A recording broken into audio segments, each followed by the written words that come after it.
Saludos y bienvenidos a Cuéntamelo Todo Podcast en colaboración con el Museo de Arte de Puerto Rico, donde el museo es el invitado principal de este episodio y su intérprete, la doctora Noemí Sierra. En este episodio estaremos discutiendo el arte y la ilustración del museo, en cual estará discutiendo José Campeche, Francisco Oller y entre otros artistas. Espero que lo disfruten.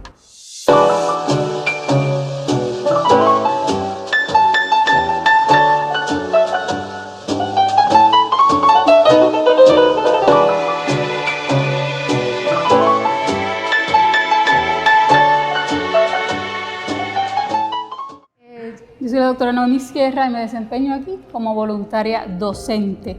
De eso hace ya 18 años. El museo tiene 19, acaba de cumplir, y yo llevo 18 como docente. Y, por ejemplo, ¿cómo usted llegó a ser docente y llegar a que quiere trabajar en este museo por 18 años corridos, de tantos museos que hay en Puerto Rico? Bueno, primero que nada, debo aclarar mi relación directa con este edificio, pues nací aquí cuando esto era el Hospital Municipal de San Juan. Okay. Así que desde ahí es mi amor a este espacio que años más tarde se convierte en el Museo de Arte de Puerto Rico. Mi pasión ha sido siempre el arte, de hecho me dedico, soy educadora en arte, así que siempre he estado aquí.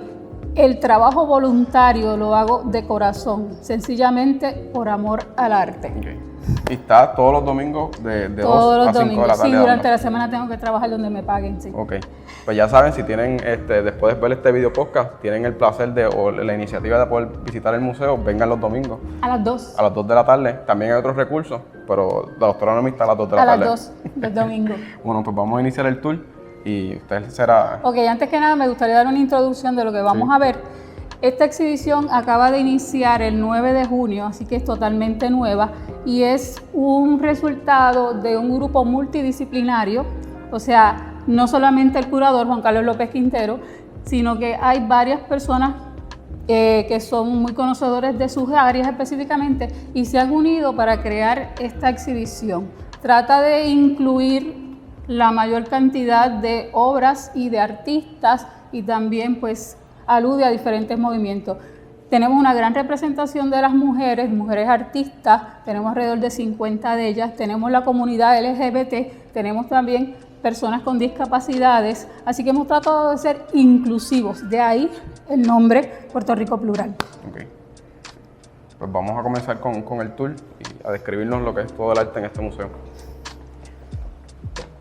El recorrido debería de comenzar aquí, pero al no ser una exhibición pues en orden cronológico, nos da la libertad de comenzar donde queramos.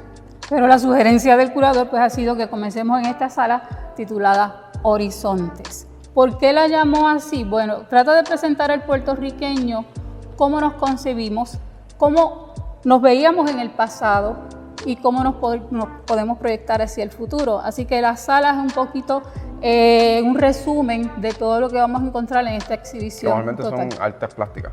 Sí, estamos representadas diferentes artes plásticas, tenemos esculturas, tenemos cerámica, tenemos grabado, dibujo, pintura y muchas instalaciones también, sí. Arte contemporáneo. El recorrido va a ver lo de José Campeche, ¿verdad? Francisco Oller. Vamos a ver, exactamente, vamos a comenzar en esta sala, como les mencioné, hablando del paisaje puertorriqueño y eso es a través de la obra de Francisco Oller. Cuando pensamos en arte puertorriqueño, lo primero que nos viene a la mente es nuestro paisaje. Eso es aparte de la playa con la palma o de la casita con el flamboyán. Estamos hablando de ese arte que es el que se le vende a los turistas. El clásico. Pero el arte puertorriqueño es mucho más que eso.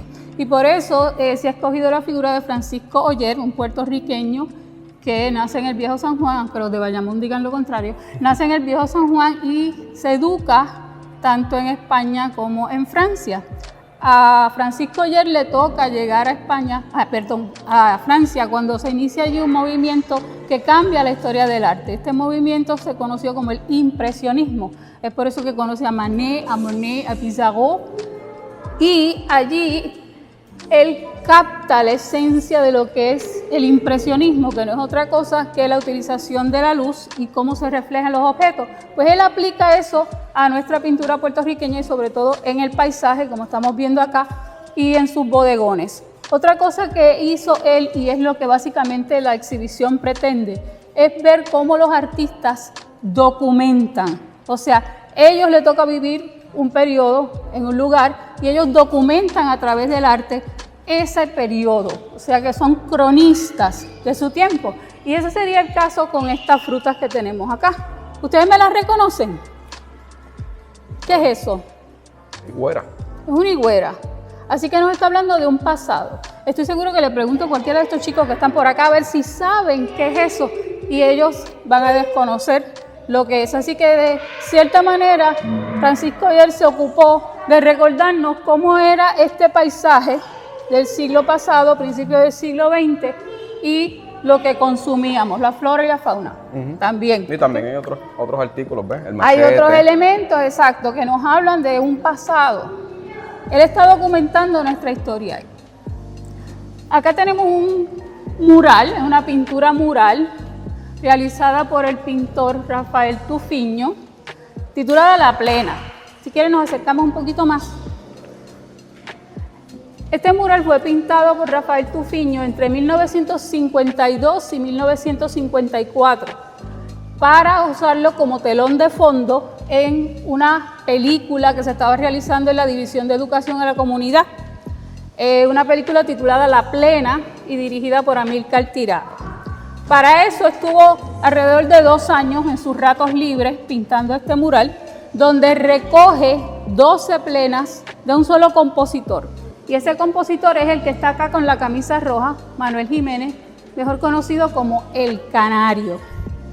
Ahora les voy a hacer el quiz a ustedes. ¿Cuál de las plenas representadas aquí ustedes reconocen? A ver. Bueno, yo digo Mataron a Elena. No, esa no es Mataron a Elena. ¿No? Échate para acá, échate para acá. Vamos a ver, míralo bien, míralo bien. Ahí está. Mataron a Elena aquella. Ahora sí. Y no la mataron, solamente la cortaron. ¿Ok? Cortaron a Elena y se la llevaron para el hospital. Y así por el estilo, tenemos allá Huracán, tenemos Cuando las mujeres quieren a los hombres, tenemos 12 plenas de un solo compositor.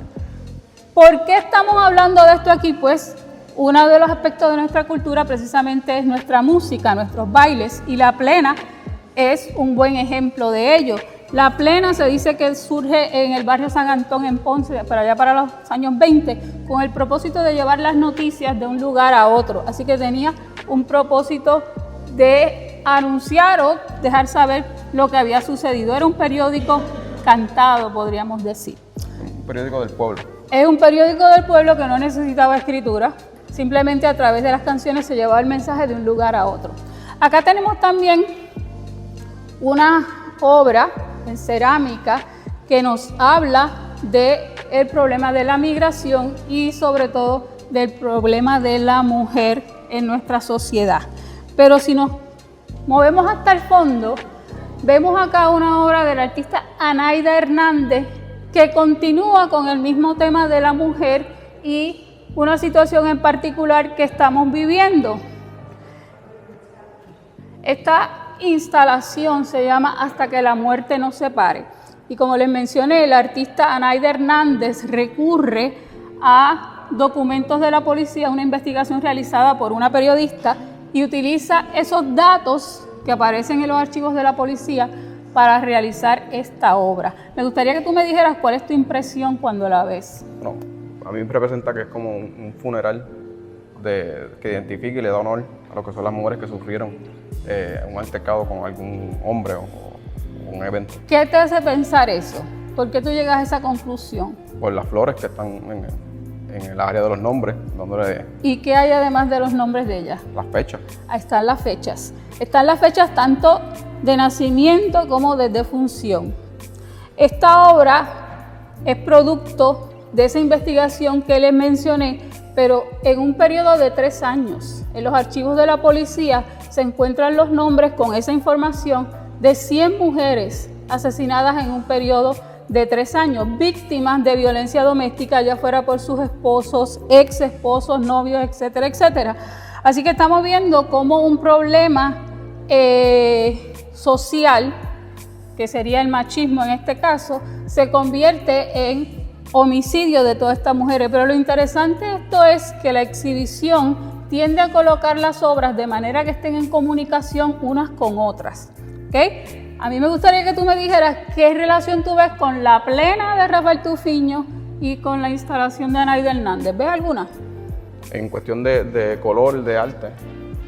De lo que tú quieras. ¿Por qué el curador ha decidido poner esa obra frente a esta? ¿Cuál es el diálogo entre una y otra? Bueno, a partir de los colores son muy similares en eso. También puede ver también en la estructura de la plena, que hay distintas plenas que envuelven lo que es el maltrato de la mujer. También. Y eso lo envuelve a lo que es lo que Anaida Hernández quiere transportar. Eso que, en buen caso, que mataron a Elena, que usted me dijo ahorita que fue con un corte. Exactamente. Y esa fue la parte. Estamos hablando de que en los años 50 ya existía un problema de violencia doméstica que se trata de mitigar un poco con una ley creada en 1990 también, que es la Ley 54 contra la violencia doméstica. Pero sin embargo acá tenemos fallecidas a partir de ese periodo, así que la ley como que no ayudó mucho. Y yo le pregunto, ¿cada obra que tiene ahí en miniatura representa algo en particular? No necesariamente, el artista ha tratado de ser un poquito aquí como naïve, como arte infantil, porque si te fijas, muchos de los dibujos tienden a parecer infantiles porque en estos casos los más que sufren son precisamente los niños. O sea, hay algunos comentarios que menciona pues esto mismo de que quedó huérfano, o sea, mamá no está, etcétera. Así que de cierta manera el artista trata de aludir a ese sentimiento que es la pérdida de un ser querido, en este caso la mamá o la tía, la abuela. Sí, no, y aquí ve que dice mi papá vive, tenemos un buen ejemplo de eso. Número de querella. Mi mamá vive también. Sí, estamos hablando de que es un mal social que afecta no solamente a las personas que están involucradas directamente, sino a toda la familia.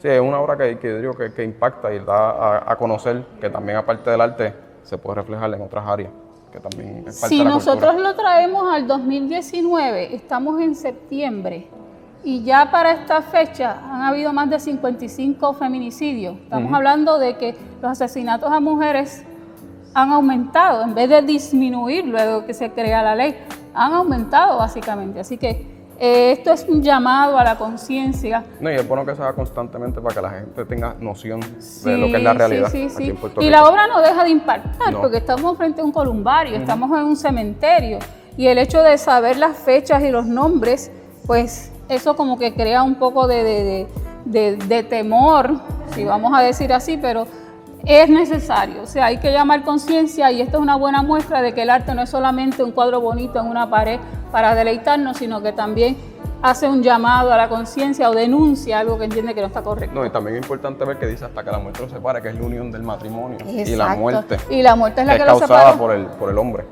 Así mismo. Así que es un mix de arte de ideología. Se puede presentar. No, y de denuncia. ¿Seguimos? Sí. Vamos para acá.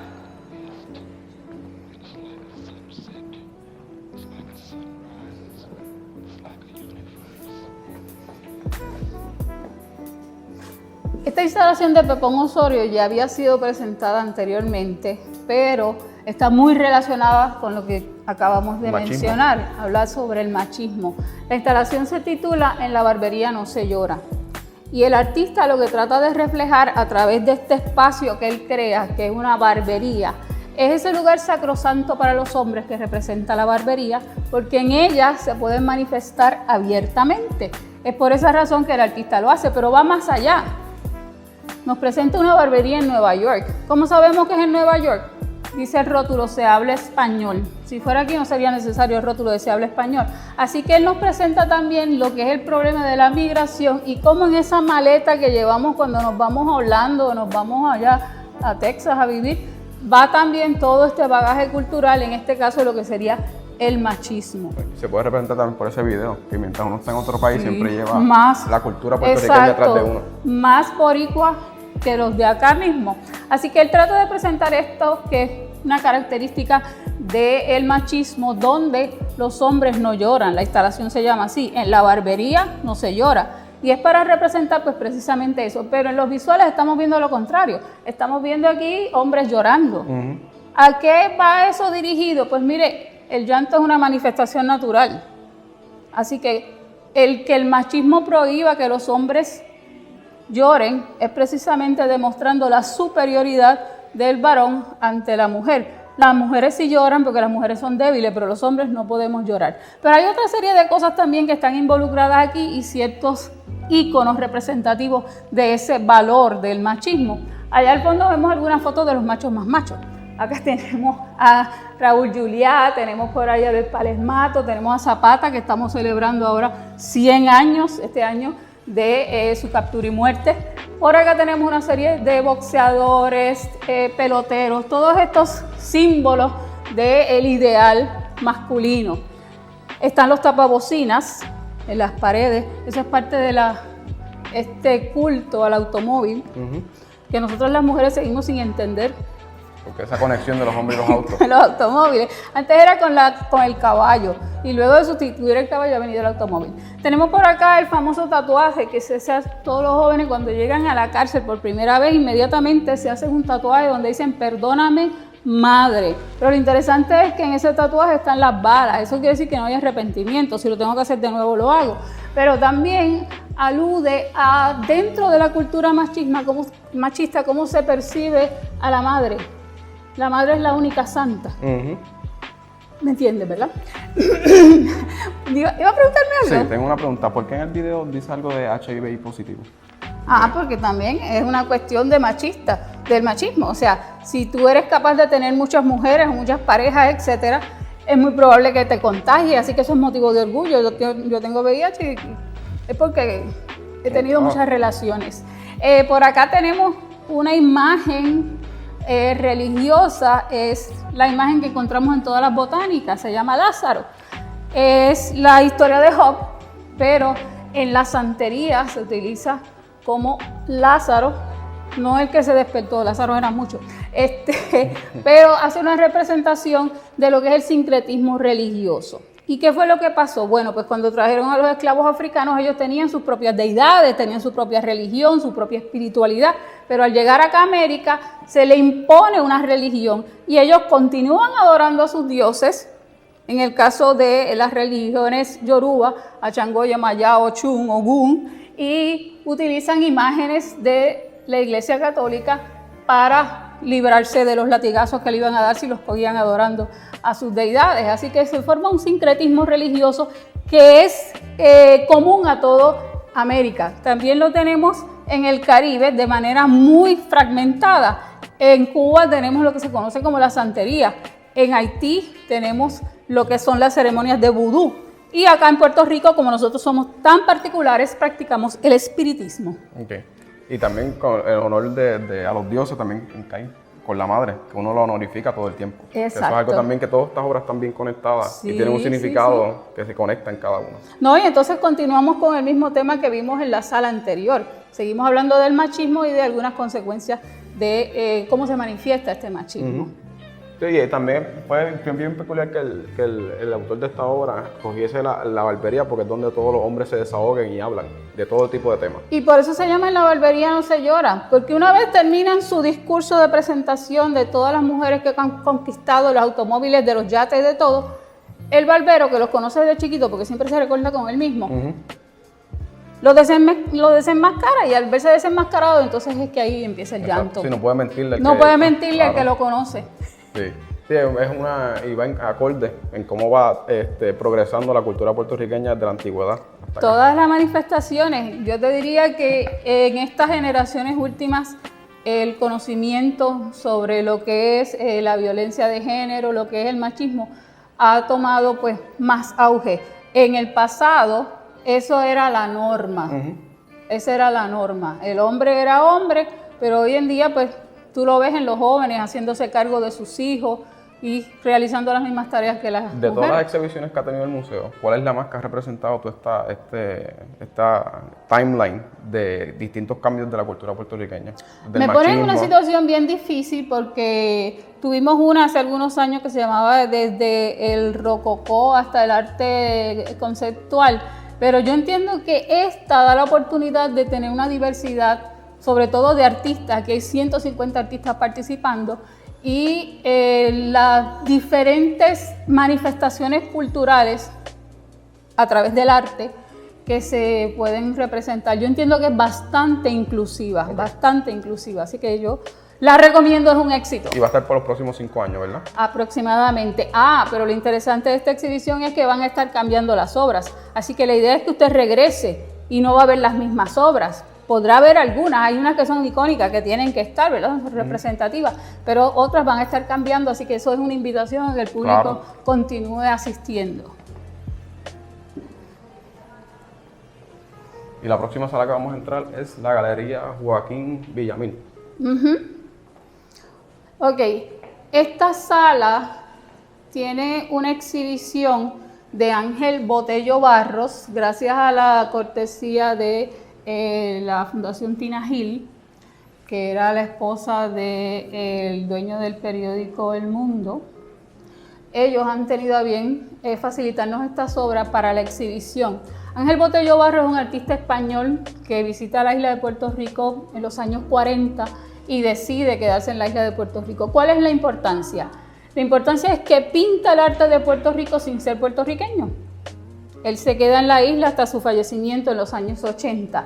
Pero antes de eso hace una parada en Haití. Estos paisajes que estamos viendo fue lo que capturó su atención. Él le llama la atención lo que es el color caribeño y también sus costumbres, sus tradiciones, esa mezcla divina de razas que se dio acá, y lo utiliza en su obra. Ángel Botello Barros lo conocemos también mejor como autor de esculturas. De hecho, tenemos una escultura en el jardín, pero son estas esculturas con las cabezas planas arriba. Pues así que él se dio a conocer mucho por la escultura, pero su pintura también. ¿Por qué esta pintura de Ángel Botello Barros? Porque nos lleva directamente a una comunicación con esta otra instalación que tenemos acá. Esto es obra del artista Charles Yuhas, cuando él decide hacer de una obra de ayuda humanitaria que realiza el pueblo de Puerto Rico al pueblo de Haití. Una vez sucede el terremoto del 2010, él decide que todo ese esfuerzo que se hizo debería de estar conceptualizado de alguna manera. Si ven al fondo hay algunas fechas importantes en la pizarra con relación a la historia de Haití.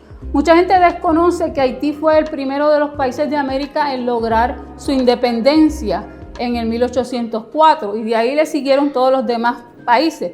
Pero lo que llamó la atención de este grupo que va a Haití fue precisamente el levantar, ayudar de alguna manera luego del desastre del terremoto del 2010. Si se fijan, acá tenemos una escuelita que sucumbió. Esta es una pintura naïve, ingenua, ¿verdad?, de lo que era la escuelita. Y acá tenemos la maqueta de lo que hizo el arquitecto Quiles para levantar una escuela que hasta el día de hoy pues se sigue patrocinando. Así que esto crea de cierta manera el ambiente que encontramos en esa escuelita. También puede ser un tipo de contraste de ver cómo era la cultura haitiana. Exacto. Y el progreso de la educación. Exacto. Y puedes ver la arquitectura en esta área aquí y cómo los niños van progresando en lo que es la educación con el arte. Sí, esto era una escuela solamente para niños con impedimentos, ¿verdad? Una vez se reconstruye este grupo de puertorriqueños que fueron allá, la reconstruyen, pues hoy día es inclusiva. Esos dibujos infantiles que vemos allá arriba fueron realizados por los estudiantes de esa escuela precisamente. Así que somos parte del Caribe, aunque muchas veces miramos hacia otro lado, pero sí. Me imagino que esto le tomó varios años al autor de esta obra poder realizar, para conseguir los dibujos, la historia completa, las maquetas. Eso fue a partir de esta visita que ellos hicieron luego del terremoto, pues fue que deciden ayudar de la manera pues más justa que consiguieron y pues también documentar ese trabajo, o sea que no se perdiera el trabajo de reconstrucción que se hizo allá. ¿Y por qué la conexión con esta galería y no junto allá que está con los de otros de Puerto Rico?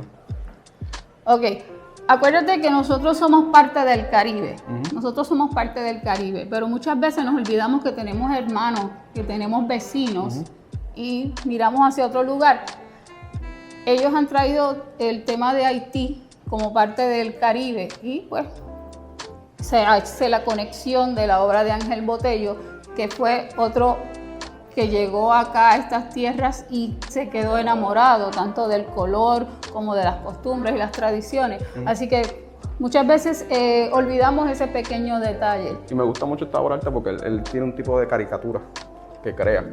Es cubismo, pero el cubismo de él es lo que puso de moda aquí el cubismo. Claro, eso surge en Francia, pero acá vemos la obra cubista a partir de los años 50, gracias a nuestros artistas como Rafael Tufiño, que fueron a estudiar a México y estudian la pintura mural mexicana a través de Diego Rivera, de Orozco, de Siqueiros, y la integran acá a Puerto Rico.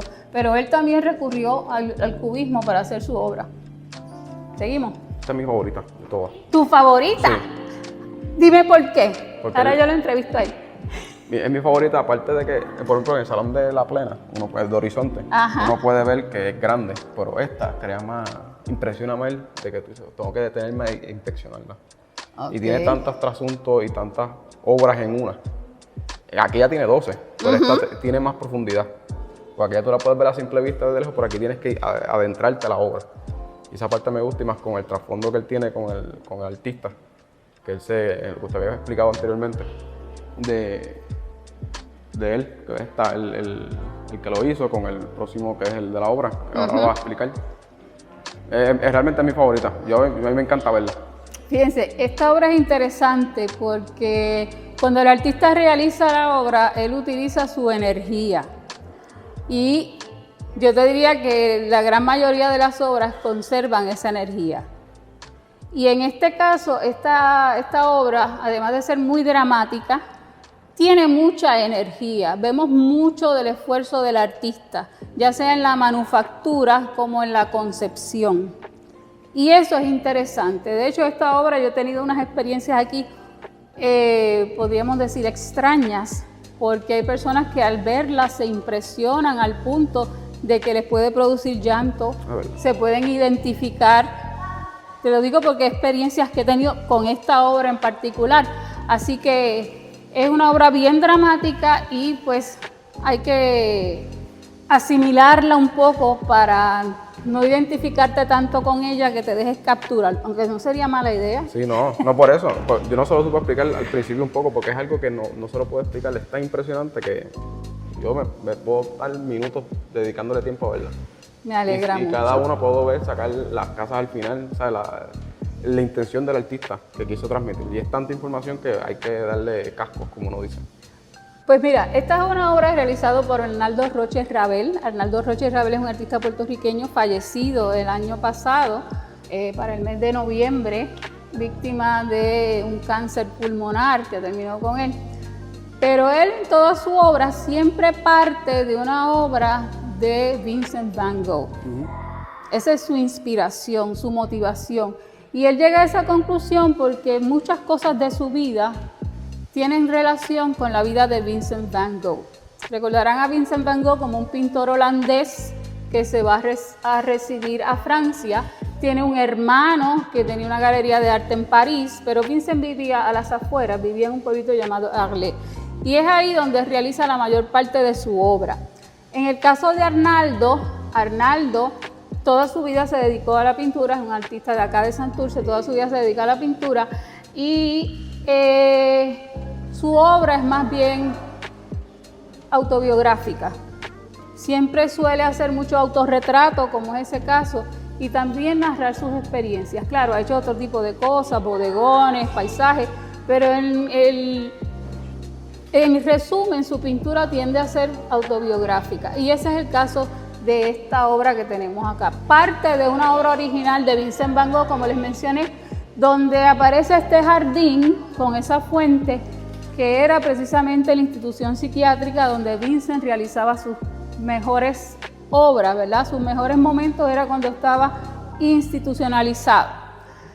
Y tiene una narrativa bastante interesante porque si se fijan, bajando de la fuente aparecen dos bebés y cada uno de esos bebés tiene debajo del brazo derecho una paleta de pintor, que es eso que parece un pez ahí debajo, pero son paletas de pintor. Así que nos está hablando de él, Arnaldo Roche, y de su contraparte, que sería en este caso Vincent Van Gogh. Pero también nos puede estar hablando de Arnaldo Roche y un hermano que estuvo muy allegado a él, o también puede ser Vincent Van Gogh con otro hermano que, como les mencioné, tenía una galería en París que se llamaba Theo. Pues esos dos niños están jalando una cuerda que son los que nos da el recorrido visual. La cuerda nos dice a dónde debemos de llevar nuestra mirada, y al ser un tríptico comenzamos de izquierda a derecha, como ven acá. La cuerda nos lleva hasta este autorretrato de Arnaldo Roche. Pero la imagen no es original, sino que la imagen ha sido tomada de otra obra de Arnaldo Roche. Allá tenemos la referencia. Y seguimos al fondo, donde está esta institución psiquiátrica. Por allá vemos estos personajes fantasmagóricos cruzando por los pasillos, y termina en la mano derecha tanto de la vida de Vincent Van Gogh, que dicen que a los 38 años se suicidó. Esa era la historia oficial. La versión moderna dice que no, que fue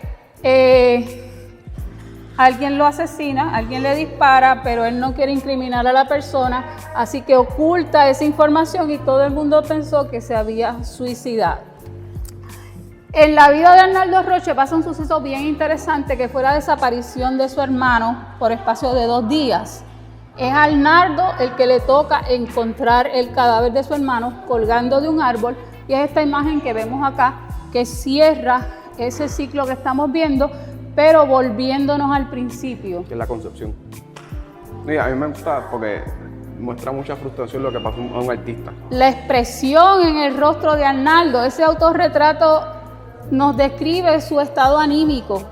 O sea que es un retrato psicológico lo que estamos viendo en esa pintura de él. Sí, algo sumamente impresionante. La verdad que los invito a que la vengan a ver en persona, porque sumamente tiene tanto contenido que hay que presenciarla.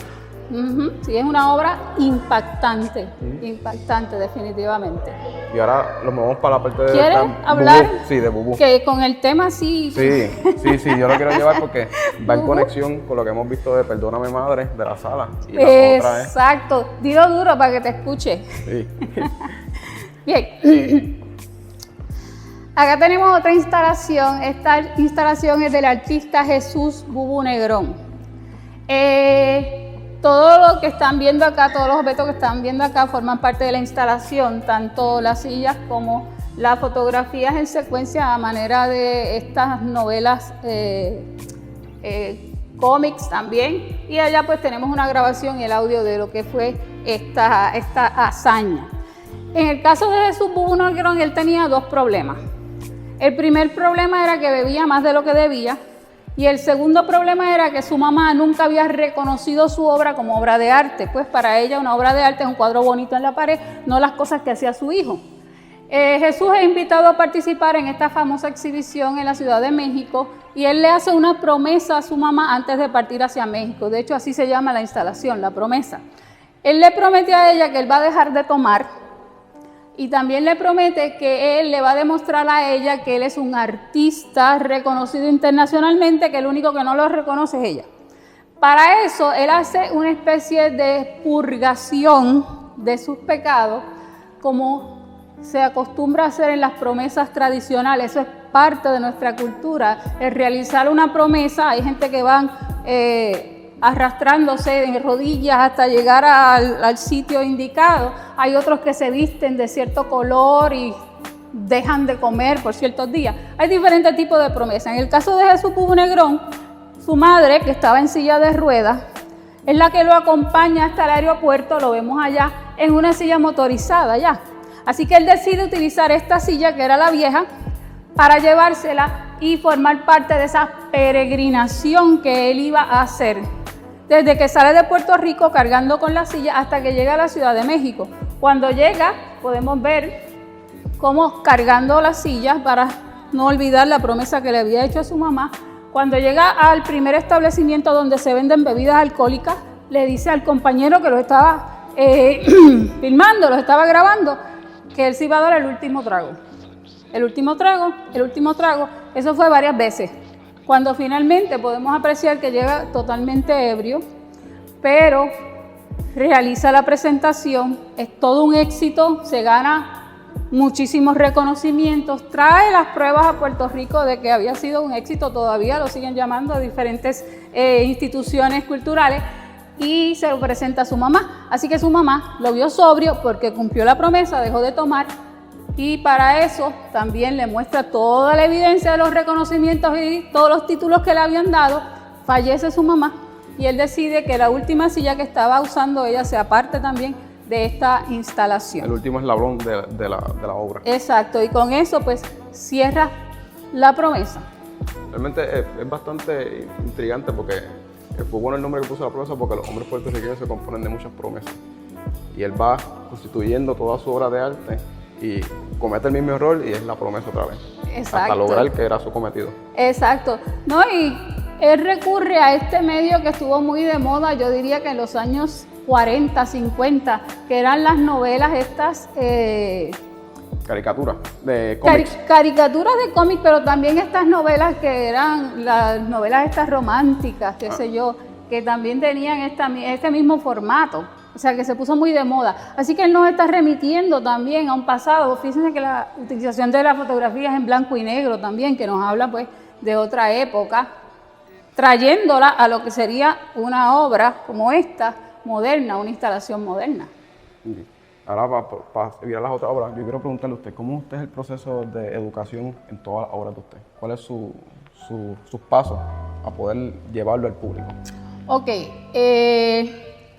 nosotros recibimos un adiestramiento donde nos dan esas explicaciones que nosotros, pero cada cual de nosotros, cada uno de las personas que trabajamos acá, pues hacemos nuestro propio guión y nosotros pues nos enfatizamos en aquellas obras que entendemos más emblemáticas o que son más representativas de lo que se quiera llevar al público en este momento. Así que si tú tomas el recorrido con otra persona, pues es muy probable que te hable pues de otros cuadros, de otras cosas.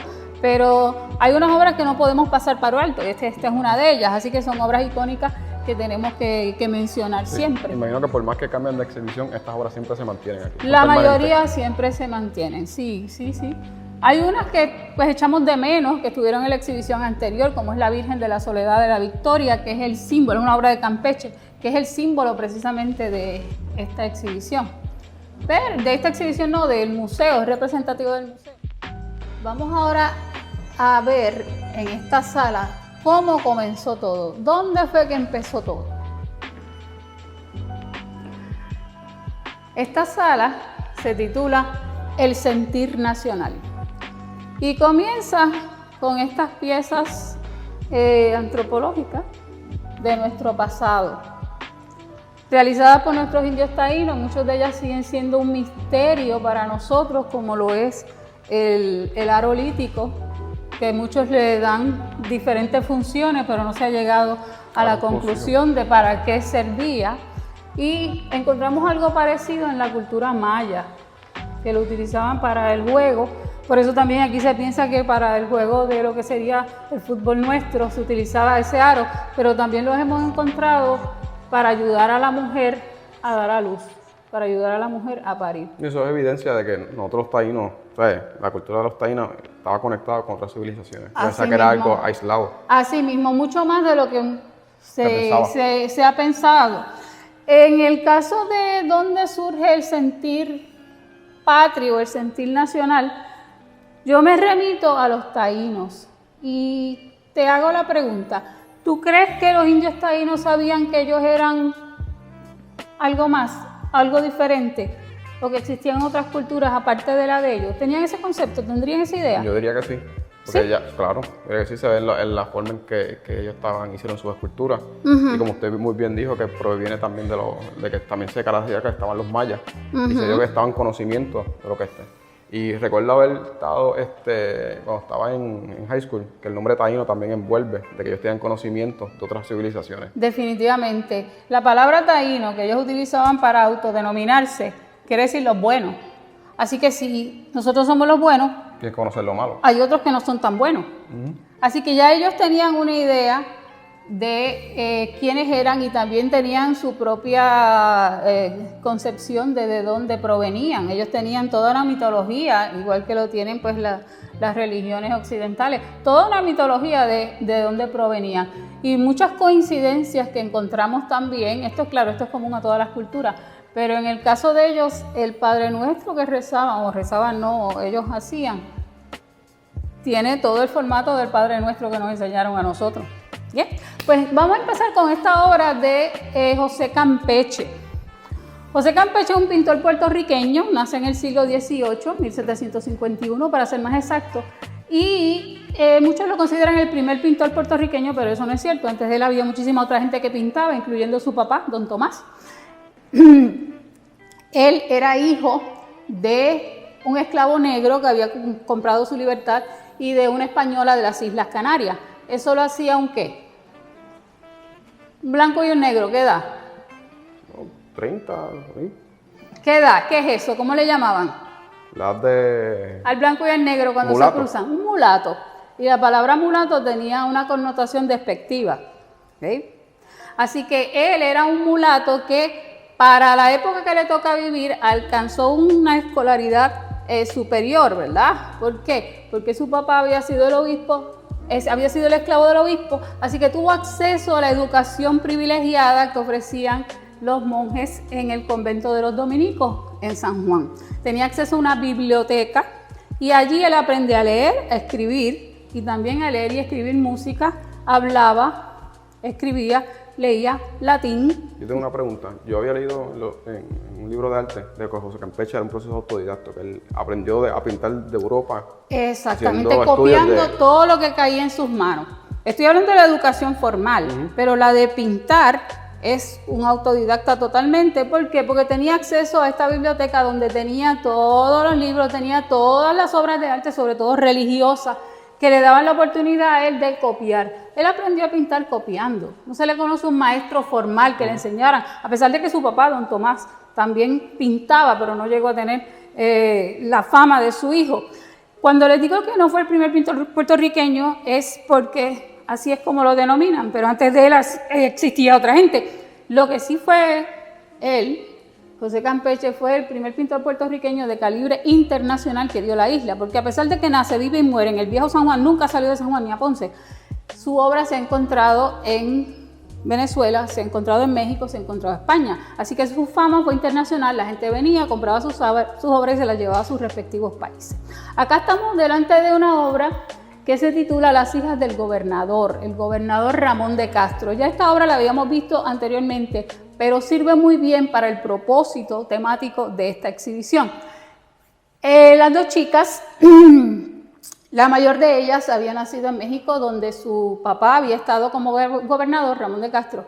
Si nació en México, ¿cómo se llamaba? Guadalupe. Guadalupe, muy bien, María Guadalupe. Y la más chica nace acá en Puerto Rico. El escenario es una habitación en la fortaleza. Ya para esta época, estamos hablando de 1797, los gobernadores residían en el Palacio de Santa Catalina o la fortaleza. Así que estamos viendo una habitación de la fortaleza. Lo que vemos al fondo no son ventanas ni son cuadros tampoco, eran tapices. Para esa época se utilizaban los tapices y se ponían literalmente alfombras en la pared. Acá el piso ajedrezado es muy característico de estas casonas españolas y también lo vemos mucho en las iglesias. Tienen un significado espiritual. El blanco y el negro representan la eterna lucha del bien y mal y es por eso que lo vemos mucho en las iglesias. Las dos chicas están posando para este retrato y sigue una línea muy europea. El estilo, si lo vamos a clasificar, diríamos que es estilo rococó, ¿verdad? Donde se utilizan las cortinas, vemos mucho las volutas en el marco que estamos viendo. Pero además de eso, José Campeche le pone unos detalles muy puertorriqueños para que nosotros los vayamos descubriendo. Vamos a ver, ¿qué detalles puertorriqueños vemos aquí? La piña. La piña es una fruta de acá, del trópico. Así que nos está hablando de los frutos nuestros acá. La maraca. La maraca, un instrumento musical de nuestros indios, así que nos está hablando pues precisamente de nuestra cultura. También las flores. Las flores, detrás de esas rosas, hay rosas en todas partes del mundo, pero hay unas, mírame linda, esas florecitas pequeñitas que son silvestres en las montañas, son muy nuestras también. ¿Y este color en particular de esa mesa representa algo? A él le gusta, a José Campeche le gusta ponernos cosas escondidas para que nosotros descubramos. Qué bueno que me lo preguntas, porque esa silla pintada de negro, recuerden que les mencioné ahorita que él era producto de esta mezcla, él era un mulato, él la pudo haber pintado de marrón, de blanca, ¿por qué de negra? Ustedes interprétenlo. Pero en este caso, don Arturo Dávila, que es el estudioso de la obra de José Campeche, tiene una teoría con relación a este cuadro. Dice que en esta pintura se encuentra la primera manifestación de la búsqueda de identidad. Recuerden que para nosotros el tema de la identidad es un poquito confuso o demasiado abarcador, por decirlo de otra manera. Y en esta pintura, según don Arturo Dávila, se encuentra esa primera muestra de búsqueda de identidad. Plantea él que silla, realizada por un artesano puertorriqueño, en una madera del país, con un torneado sencillo, contrasta con aquella mesa Luis XIV, mucho oro, mucho mármol, etc. Más detallada también. Mucho detalle. El mensaje es, y cito a don Arturo Dávila, ustedes y nosotros somos diferentes. Ustedes refiriéndose a los europeos. Ustedes son gente muy complicada, les gusta mucho el oro, les gusta mucho complicarse. Nosotros somos gente más sencilla, somos gente más humilde. Así que este pequeño detallito da pie para que nosotros veamos que ya existía un sentimiento de separación, porque para esta época eso de yo soy boricua, para que tú lo sepas, no existía. Lo que existía era pues o soy europeo, o soy hijo de español, o soy criollo. Y también yo puedo analizar que la piña representa una fruta de bienvenida. Y está exacto, justo es un al lado símbolo de la mesa que le da bienvenida a la otro. Es un símbolo, la piña es un símbolo. Si no me creen, visiten el pueblo de Caguas, donde a la entrada vemos una serie de piñas allí dándonos la bienvenida. Y vemos ¿qué representa el toro que está en la parte de atrás? Bueno, según don Arturo Dávila, lo cito una vez más, él entiende que posicionar ese toro en el mismo centro del cuadro porque quiere llamar la atención de alguna manera. Además, ¿qué pito toca ese toro ahí? Bueno, el argumento de él es que el toro representa a España, el poder imperial. Todavía encontramos siluetas negras por toda España donde nos está recordando quién es el que tiene el poder. Así que vemos el toro allá atrás como símbolo de quién era el que gobernaba aquí en la isla, el poder imperial español. Okay. Y me imagino que esas son las hijas del gobernador que su padre está ubicado. Exacto, también. vamos a conocer al papá.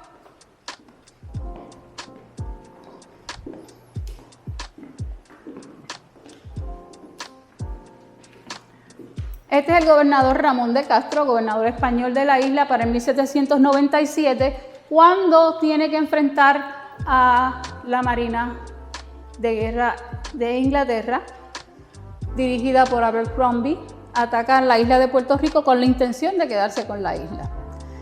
Este hecho histórico ha dado pie para muchas obras que tienen que ver con esto. De hecho, José Campeche tiene un exvoto, que es un cuadro en alusión a esa gesta, donde él pinta a la Virgen de Belén, y también tiene otro donde se ve la ciudad de San Juan. O sea, son cuadros que son en agradecimiento al milagro de que los ingleses se fueran de la isla.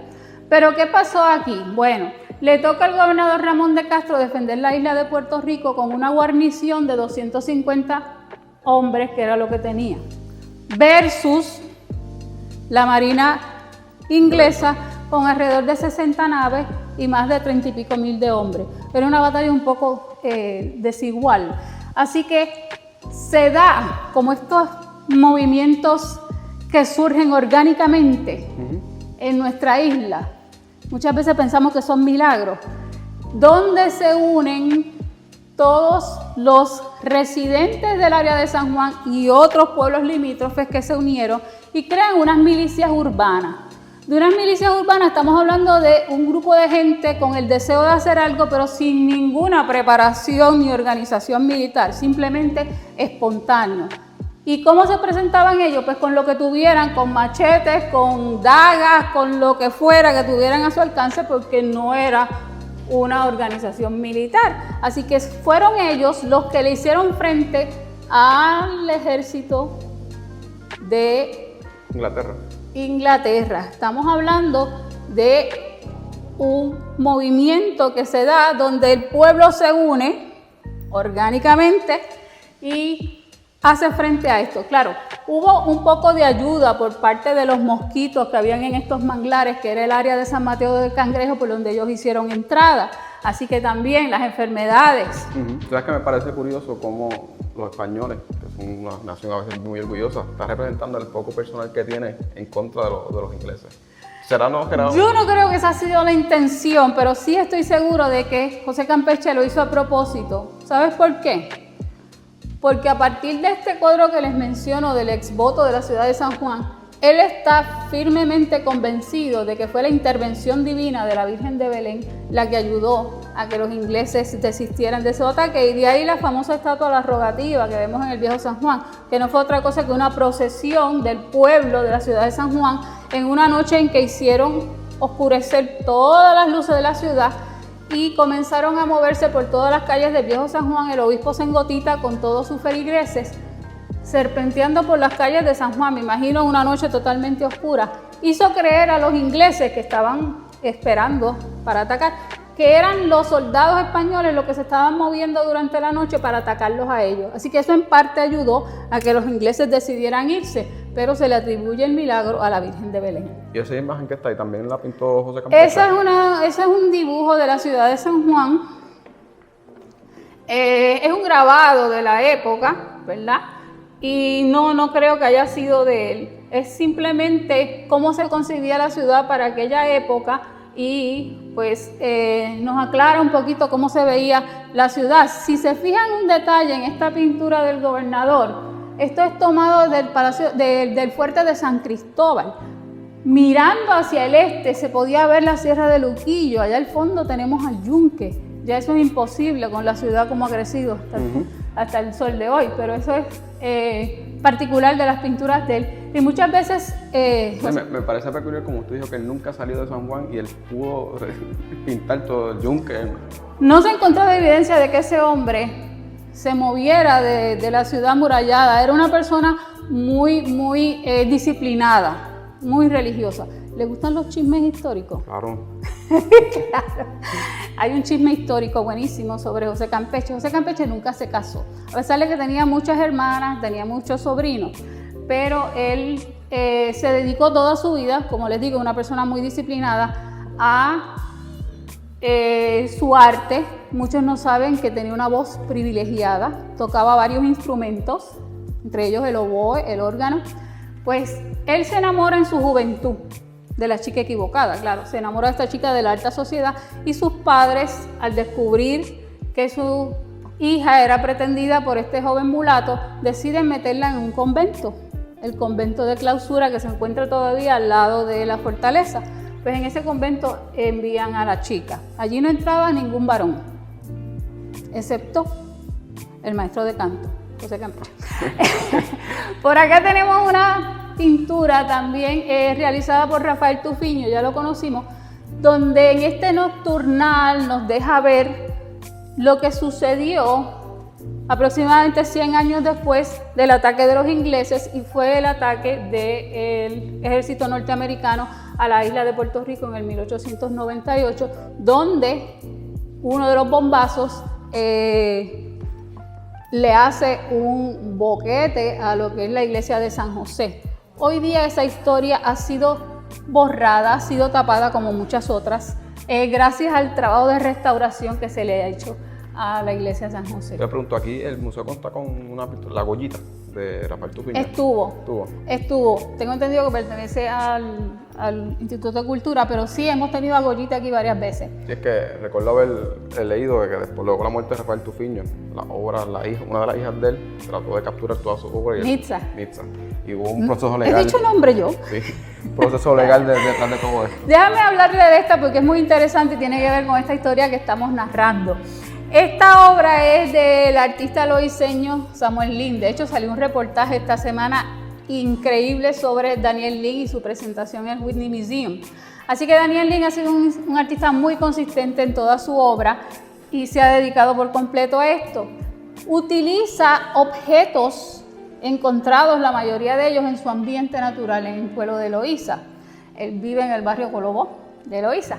Pues acá tenemos una obra que él tituló 1797 y tiene una relación directa con la narración que acabamos de hacer de la batalla de los ingleses en esa fecha. ¿Qué te llama la atención de esta instalación? Las pencas. Acá tenemos las pencas, ¿ok? Pensamos en Loíza, inmediatamente pensamos en las palmas, en los cocos, ¿qué más? Las armas, la bandera, los colores. Los cocos, tenemos ahí los cocos pintados con la bandera inglesa y vemos estas pencas, vemos algunos machetes, dagas rústicas. ¿Se acuerdan que les narré ahorita la historia de estas milicias urbanas? Pues estas milicias urbanas que se formaron venían ya desde lo que es Loíza hasta acá. O sea, todo este litoral norte estaba habitado por muchas veces esclavos que habían huido de la ciudad amurallada y también por algunos que tenían sus residencias de este lado, o sea, fuera de las murallas. Comenzaron con Puerta de Tierra y luego se fueron extendiendo por todo lo que es Santurce hasta formar esa comunidad que era básicamente de mulatos y de negros y marrones. Pues él utiliza estas pencas que están aquí y nos narra Daniel Lin que todavía en las casas que siguen estas tradiciones espirituales, la mayoría de ellas de origen africano, utilizaban las pencas y le dibujaban estas caritas y las ponían frente a las casas y decían que esos eran los guardianes. Así que esas eran las protecciones que ellos usaban en su casa a manera de ángeles, si quieren llamarlo de alguna manera. Ponían ahí para proteger la casa, el hogar. Aquí en este caso estamos viendo que esas pencas, esos guardianes representan a aquella gente, aquellas milicias urbanas que defendieron la ciudad. Al centro tenemos este caballero que es el que se utiliza en la fiesta de Santiago Apóstol y los vemos representados acá. Y también representan también con estilo de Halloween, entre las máscaras, ahuyentar al enemigo. Asustar, confundir. También. ¿Seguimos? Claro. En todas las salas siempre ponen una obra que es grande y que impacta. ¿Tú crees que eso es por casualidad? No, yo sé que no. Pero antes de ir a ella, con ella que vamos a terminar, vamos a hablar con el tema central de esta sala que se llama Desde el campo hasta la ciudad. Esta sala nos habla de la migración que surge ya a partir de los años 30, los años 40, donde la población campesina se muda a la ciudad en búsqueda pues, de prosperidad económica y de mayores oportunidades de empleo, pero surgen otros problemas que no existían anteriormente. En el caso de las grandes ciudades como San Juan, Ponce, Mayagüez, se crean estos bolsillos de pobreza o arrabales. Y eso como consecuencia de una desplanificación o falta de planificación al movimiento urbano que se estaba dando, que estaba surgiendo en esa época. No obstante, tenemos algunos artistas que documentan precisamente esa migración y esos cambios que se dieron a partir de los años 30 y 40. Acá en estos tres cuadros de tamaño monumental podemos apreciar lo que se considerarían los pilares de cualquier economía, de cualquier país. Fue una obra comisionada a tres artistas diferentes, aunque parece pintada por el mismo, ¿verdad? Donde cada uno libremente escoge lo que ellos entienden es necesario en un desarrollo de cualquier sociedad. Por acá tenemos a Carlos Raquel Rivera, que escoge el tema de la industrialización, Augusto Marín escoge el tema de la agricultura y Rafael Tufiño el de la construcción o la creación de la infraestructura. Cada uno de ellos, sin proponérselo, crea esta obra icónica de lo que son los pilares de la economía, sobre todo en el caso nuestro. Lo que tienen de particular estas tres pinturas es que parecen realizadas por el mismo artista, y eso se debe a que en los años 50 la mayoría de ellos fueron a estudiar a México y traen la esencia de la pintura mural, miren el tamaño, en sus obras. Pero es interesante también señalar que las figuras representadas aquí como superhéroes fue el éxito de la administración de don Luis Muñoz Marín, darle protagonismo al ciudadano común. ¿A quién le interesa un agricultor? ¿A quién le interesa un obrero de la construcción? Pero el hecho de darle protagonismo fue lo que creó el éxito de este movimiento. Y yo pienso que colocaron a la agricultura en el medio, de ahí se ramifican los otros trabajadores. Eso es algo muy importante de mencionar. Cosa que con el tiempo hemos perdido, sí, porque toda la industrialización se nos ha ido y ya la agricultura también se nos había ido, así que ahora mismo le estamos apostando a las industrias y representan modernas. También las partes componentes, la piña, la caña de azúcar, el plátano. Ahí están los elementos que fueron básicamente nuestra agricultura, ¿verdad? El azúcar, la caña, el café. Por acá tenemos un homenaje a uno de esos productos que se exportaban, que es La Piña. Quiero que observen esta obra porque es interactiva y es una de las obras que representa precisamente esta exhibición, es la que ves en el panfleto. Aquí el artista Axel Ruiz crea esta obra donde al tocarla podemos percibir diferentes sonidos. Ahora mismo están tocando el himno de Puerto Rico, pero no es otra cosa que una exaltación a ese fruto que sería la piña. Nos obliga a tener que hacerle una genuflexión, tenemos que saludarla. ¿Tú quieres ser tan amable de darnos el ejemplo? Claro. Hay que arrodillarse ante ella, ¿verdad? Esta es una piña celestial. Está funcionando. Ok. Yo sé que hay un componente que es con la unión de dos humanos, con el brazo. Esto, para que funcione exitosamente, podemos ver como en una cadena humana se puede llevar esa corriente eléctrica, vamos a decirlo literalmente, esa Conducción. corriente eléctrica donde el sonido se va repitiendo a través de las diferentes personas que componen esa cadena. Así que es súper interesante. Y ahí está la conexión de este episodio con el anterior.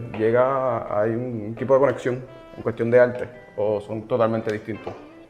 Vuelvo y te digo, como cada sala es autónoma, las conexiones las puedes establecer tú mismo cuando interpretas la obra. Por ejemplo, acá tenemos una obra que nos habla del arte, pero del arte como ha llegado a las masas. Hasta cierto punto podría llegar a ser un arte desechable. Claro, hay algunas imágenes que nos remiten a otras obras, ¿verdad? O a otro contexto, pero básicamente esta instalación nos está hablando pues de lo que puede ser un arte para las masas, o un arte icónico, como lo hacía Andy Warhol con las famosas latas de sopas Campbell o las botellas de Coca-Cola. Así que está hablando un poco de eso, de cómo el arte puede llegar a comercializarse de tal modo que puede ser accesible. Eso es bueno, porque puede ser democrático, puede ser accesible a muchos. Esta sala se le conoce como reafirmación y cambios, y es donde tenemos presente también el tema de la comunidad LGBT y otros planteamientos sociales, ¿verdad? Acá al fondo tenemos una obra de esta artista que se llama Elsa María Meléndez y hace una presentación del medio que ella prefiere. Ella utiliza la costura, utiliza los hilos, utiliza la tela, como ha sido tradicionalmente trabajo de mujeres, la labor en aguja, pero en el caso de ella hace de ese trabajo sus obras de arte con este prácticamente mural que nos presenta acá de la torera. Si se fijan, es una mujer haciendo las funciones de torero, pero montada en tacos.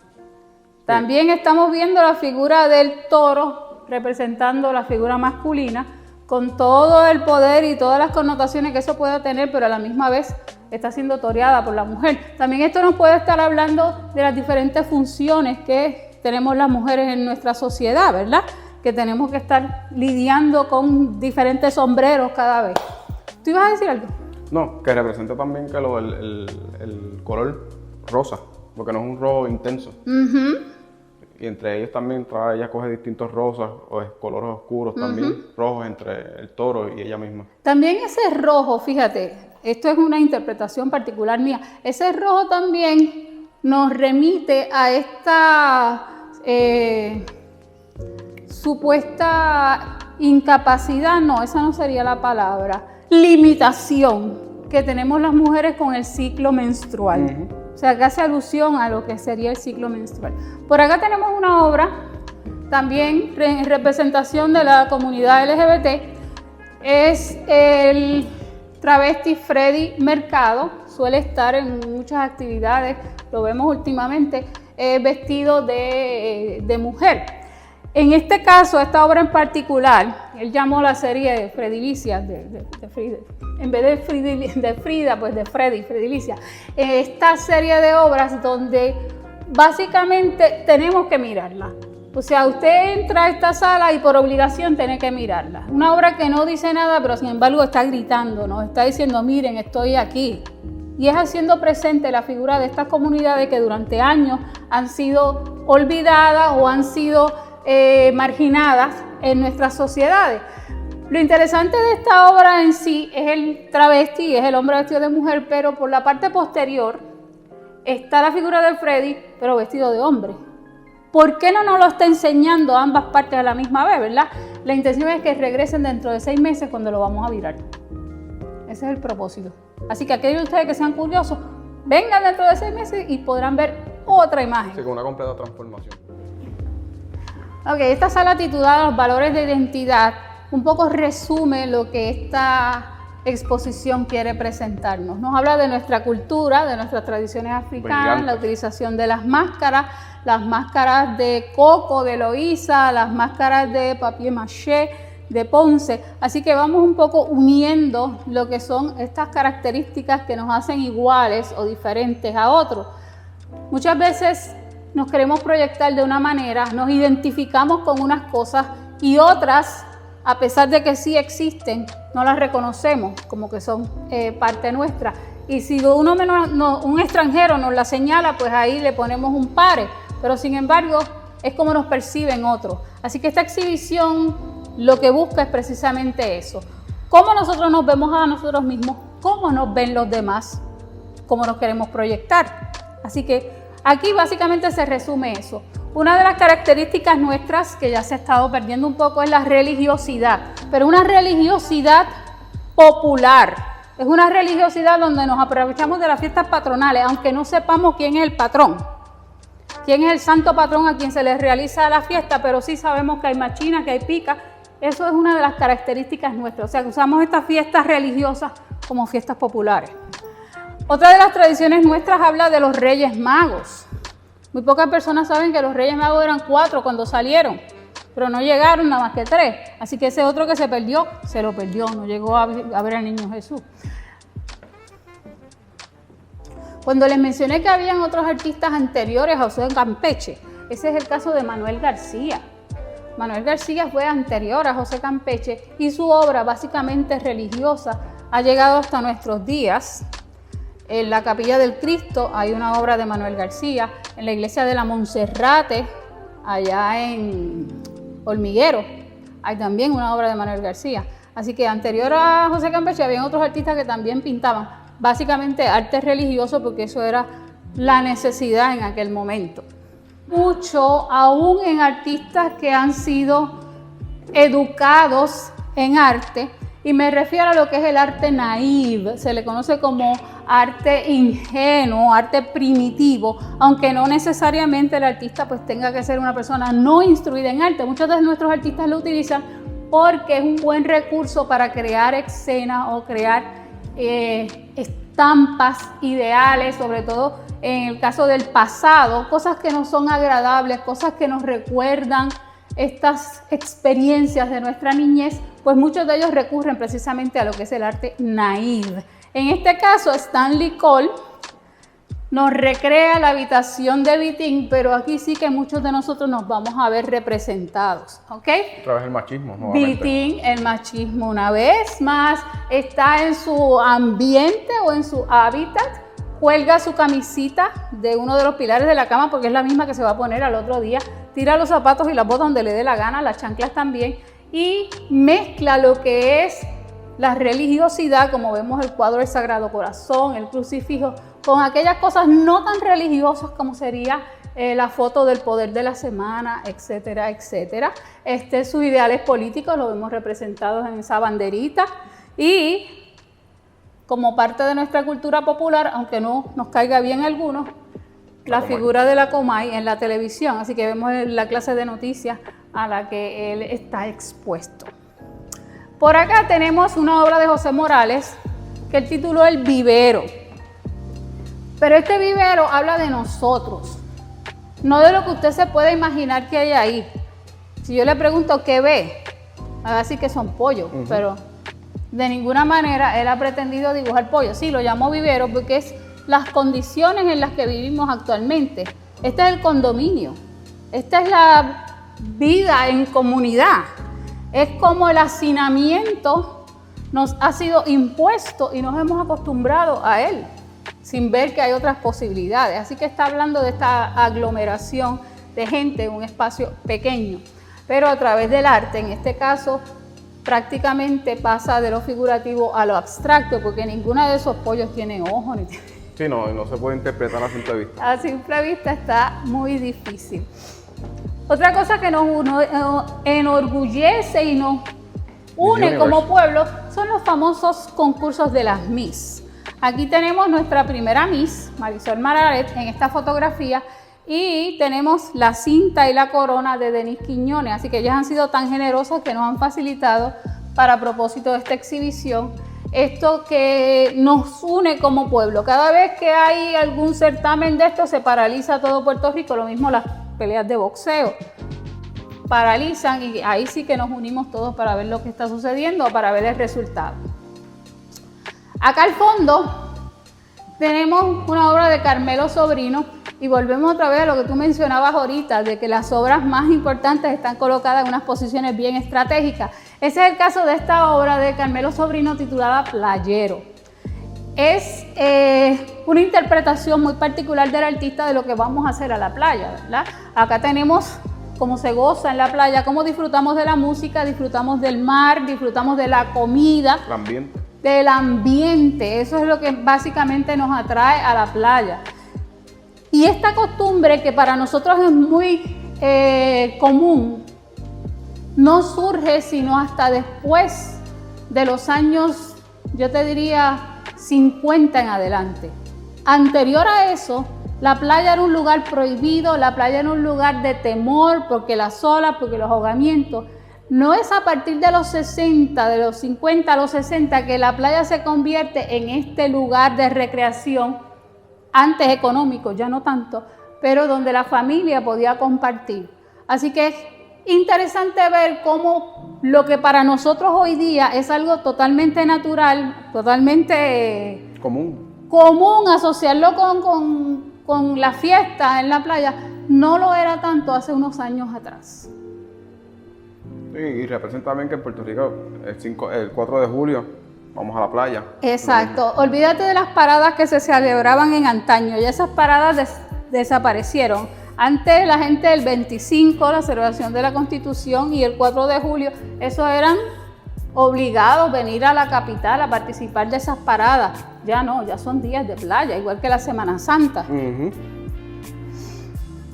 Y por acá podemos resumir con las artes populares, que no dejan de ser menos importantes dentro de cualquier cultura. Acá está representado el producto de legüera que nuestros indios llamaban dita, y eran sus tupperware de la época, tenía varios usos. Lo podemos ver en lo que era una taza o para tomar el agua, la construcción de un instrumento musical como es el güiro, las maracas, etcétera. O sea, todo esto forma parte de las artes populares. La cestería, que es común a todas las culturas, y la utilización del mortero o el pilón. Le pregunto, ¿esas componentes son originales? Sí. Sí. Aquí todo es original. Sí. Bueno, ha sido un placer haber estado contigo. Sí. Espero que se animen los que están viendo y que vengan a visitar el Museo de Arte de Puerto Rico. Este es el propósito de este video podcast, que se pueda esparcir lo que es el del arte aquí en Puerto Rico y darle conocimiento a la población puertorriqueña. Así que los espero ver por aquí. A él yo lo veo a menudo, pero a ustedes los espero ver por aquí pronto. Ha sido un placer estar aquí con ustedes, doctora, y espero que se animen a venir por acá.